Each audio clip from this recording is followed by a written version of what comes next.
Alright guys, Chris Funk back here with another comparison video talking about two boats that I've really learned to like a whole lot this year. The new Bite, which I've only had out for one long trip, but I spent 2 full days in it, and the Jackson Liska. Now, I wanted to go over a little bit about both boats just because I know I've had a lot of questions about, hey, which one, you know, and you guys ultimately have to make the decision on that. But I'm hoping that maybe the video will open up some possibilities for you to go check out. But I'll get started here on the Liska here in just a second. We'll look at it on the water. We'll talk about it off the water. You'll be able to see the hull and get some differences in that. And then the Bite, and then later on I'll put the specs up on the video so you can kind of compare both those. So, all right, let's get started.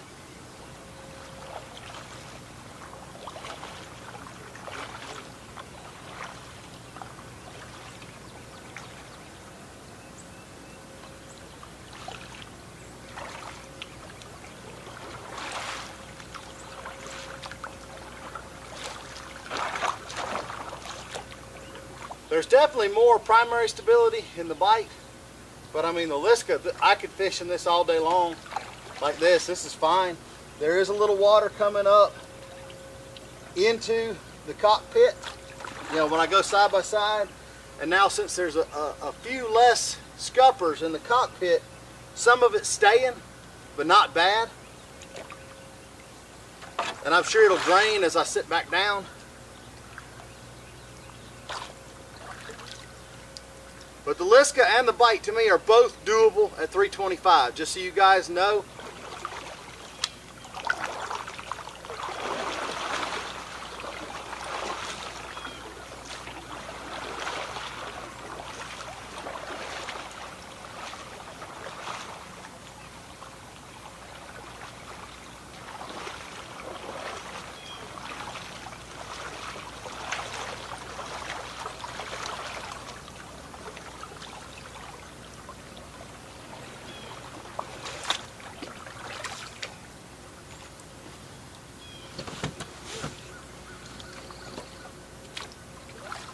Alright y'all, on the Bite, again, this boat is very easy to get up to speed and keep there.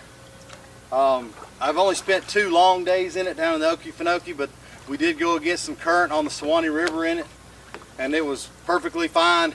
It is a little bit more maneuverable to me, and I think that's just due to the bow design, and we'll talk about that here in a little bit. Also, the initial stability is higher to me than on the Liska. So, I mean, you can pop up, stand in this thing, you can do stupid stuff in this one. If you go swimming in this one, I think you meant to. But a very good boat. You know, you see it on the water, you see the lines. I've got both seats trimmed pretty far back because I like them a little bit more maneuverable to me. Because I tend to fish in moving water almost always. But here it is. Let's get them off the water, compare the hulls, talk about the insides of them so y'all can have a little idea what's going on. And you can see the difference in the seating systems. The Liska has that slide track with the pins on it, and the entire track slides back and forth, whereas on the Bite it's got a running track in the back and then the track up front. Now the bungee there is not a Jackson deal, that is me, you know, just extra insurance to me, just because, you know, the seat, the way it pops in and out, which it takes effort to pop it in and out, but I like that little bungee. Just it's just insurance. It's just me being overly cautious, but that's what I do. But I would say out of the two of them, you know, I definitely prefer the Liska seat. I like that ergo seat, and I like the track. I like the pins. I've always been a fan of those pins. So, but I mean, they're both comfortable, but to me, the Liska definitely gets the edge in this competition. And I said I was going to get them off the water, but this is probably a little easier right here, so I'll get it off the water in a minute. All right, starting at the bow, you see the handles. The Bite handle is wonderful. It is so easy to pick up, so easy on the hand. I definitely love that. All right, the Liska's got the bow hatch now.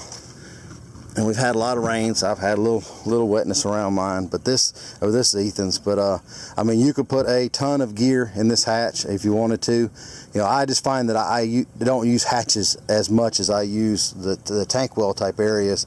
So, but just so you know, this has the hatch, and it's a big one.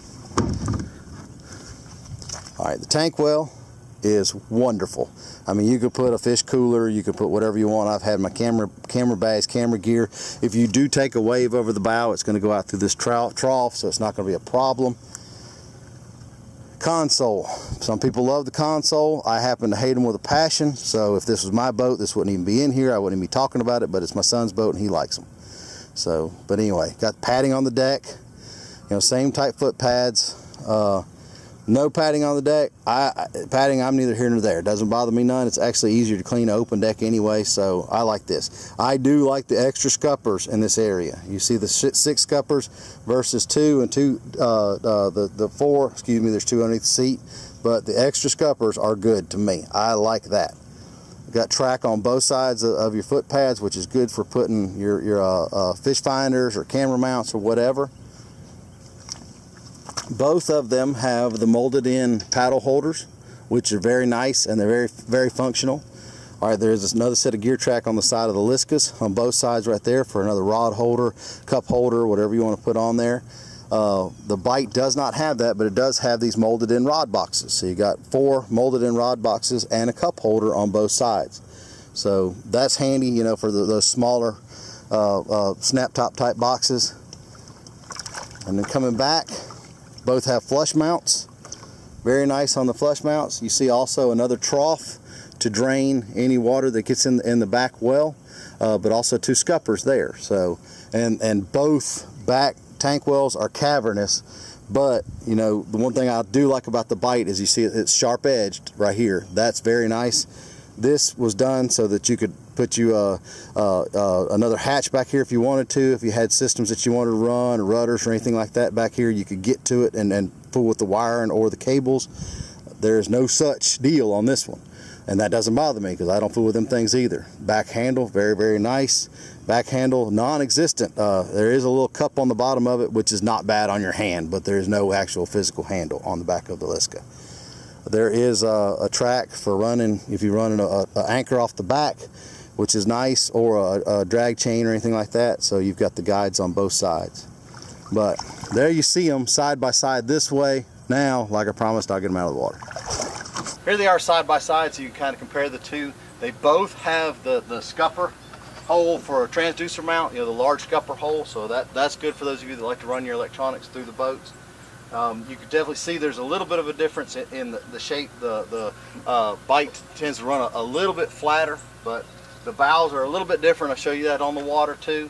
You know, the one big deal to me on the both of them, as far as, yes, it's awesome to have, is this one's about 8 pounds lighter. And after a long day of paddling, I can promise you this one's a whole lot better to put on a truck than this one is. But you know, they're both handleable, they're both doable, but every pound makes a difference when you've been paddling all day long. But they're excellent boats. I just wanted to give you some comparisons, some side-by-sides, see some on the water, so guys and gals have an understanding of what they are, and the similarities between the two and the differences between the two. You know, I hope this helps. If you have any questions, shoot them to me. You know, again, if you're down here around Phoenix City, Smith, Alabama, you know, holler at me. I'll try to get you in one, let you try one out. So. But y'all take care. Hope it's helped out a little bit.